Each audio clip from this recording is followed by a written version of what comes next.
Hey y'all, this is the Haiti presentation by Grace Lagon, Molly Burnbury, and Taylor Morris. The story that takes place in the country of Haiti is Doses by Edwidge Danticat.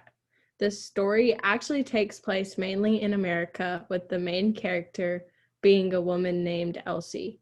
Elsie is a nurse's aide that cares for sick people in their homes. When she was working with a guy named Gaspard, she got a call from her ex-boyfriend telling her that her ex-best friend and his new girlfriend, which is the same person, has been kidnapped in Haiti, and he needs money to pay the ransom demand. They talk on and off for a few days, and Elsie ends up giving Blaze the money to save Olivia. Elsie gave her time to Blaze and Olivia's issues to the point of almost being fired from her job and being confronted several times by Gaspard's daughter. She gave all of her money and all of her time only to find out that Blaze and Olivia were scamming her and took her money and moved to Haiti. She never heard from them again, but the last line of the story says, and even as the news of Olivia being alive slowly began to sink in, she was surprised that another kind of grief was lifting, that the dual ache in her heart was slowly turning to relief, so that in the end she felt less abandoned and betrayed than she did relieved. She felt relieved because toxic people were out of her life.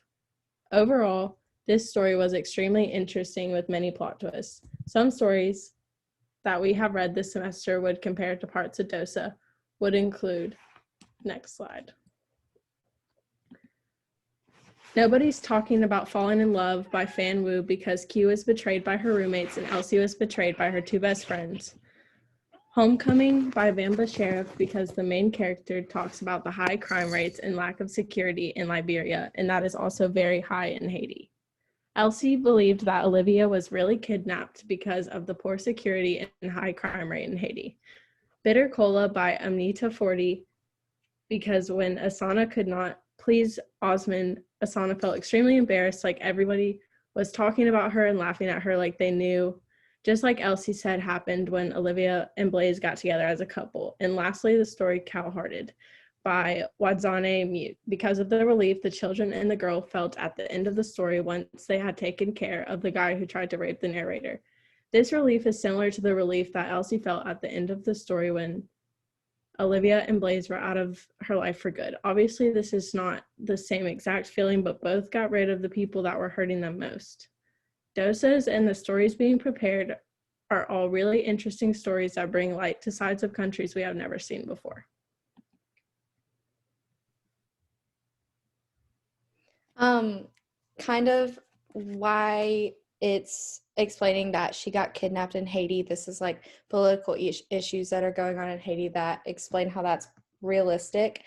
Their political system is really corrupt right now, and it's been like that for a while. So there's been a lot of unrest with the people, and they don't really like who their president is right now, which is Jovenel Moise. Their corrupt political system includes things like delayed elections. So like when they're supposed to elect a new president or a new leader, those elections will be delayed and they won't get to vote, or they won't get to have a say in who their leader is. And so a lot of these corrupt things lead to a corrupt police system. And the police are extremely violent in Haiti, and the violence against people by the police lead to no actual legitimacy. So no one actually trusts the police to take care of them or protect them. And so with no actual legitimacy, it's kind of saying like the police system is a joke, and like no one actually takes it that seriously. An example of this is in February of this year of 2020, the United Nations actually released a report saying that Haitian police did nothing to stop other cops or gang members from attacking an impoverished neighborhood. And so there were reports of like murders happening and rapes happening in this neighborhood by members of the police force in Haiti. And so obviously if something like this happened, no one would actually trust the police to help stop an actual crime from going on if they're the ones committing those crimes. Another example of how dangerous it is to go to Haiti right now is the USA actually issued a no travel advisory in March of this past year. So basically they're saying it's not safe at all to go visit Haiti because of all of the violence going on, all of the protests against their political system, and the fact that they basically have no security personnel. And another thing with this past year is with COVID-19, security personnel is basically blaming, like they're trying to control protests, so they haven't had time to address kidnappings. And so they're saying that they're trying to focus on COVID-19 instead of, focusing on other crimes. But I think some say that that's kind of like an excuse for the actual crime that's going on by the corrupt police officers. And it's saying that in the story Dosis, they're saying that she gets kidnapped and everything, and it's actually realistic because stuff like that is happening right now in the country, and it's the people can't trust the police system to help them. And so things like that are actually happening every day to people living in Haiti. A social issue in Haiti is that Haiti has a much higher crime rate than most countries. The police and court systems are very dysfunctional, and this has a big contribution to the rising crime rates in Haiti. In an article I was reading, it said, some areas are worse than others, but there is a very real danger of violent crime everywhere in Haiti, and this includes assault, armed robbery, murder, kidnapping, and rape. Most crimes come from the need of money because Haiti is also a very poor country. People tend to rob or kidnap in hopes of receiving ransom money. In the story from my target country, Dosis, there's a couple named Elsie, and Blaze who get a divorce because of Olivia, who was once Elsie's best friend. Blaze and Olivia start dating, and one day they get in a fight, and Olivia goes to Haiti to stay with her family. She gets kidnapped in Haiti, and Blaze calls Elsie and says, I should have been there. Elsie is very surprised that Blaze did not accompany Olivia to Haiti because of how dangerous and unsafe it is for a young woman to be traveling alone in Haiti. Blaze then proceeds to tell Elsie that the kidnappers are asking for a ransom. Blaze says they want 50,000.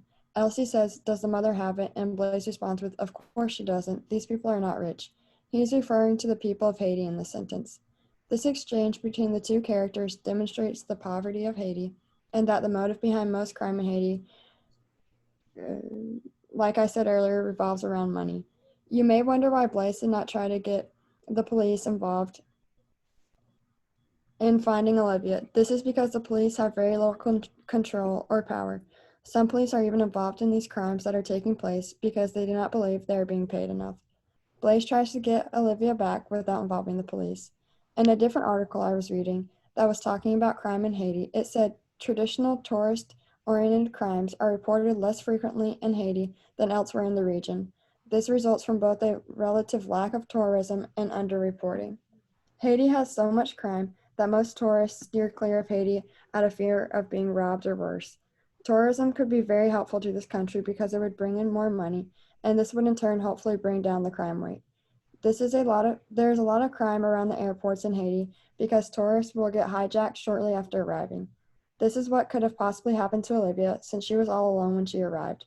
At the end of the story Doses, we find out that Blaze and Olivia faked the whole thing and that they have scammed Elsie and taken her money. Although none of what Blaze said had actually happened, it was all very believable because it was a very common scenario that could occur in Haiti. Elsie did not question the legitimacy of Blaze. No. Oh.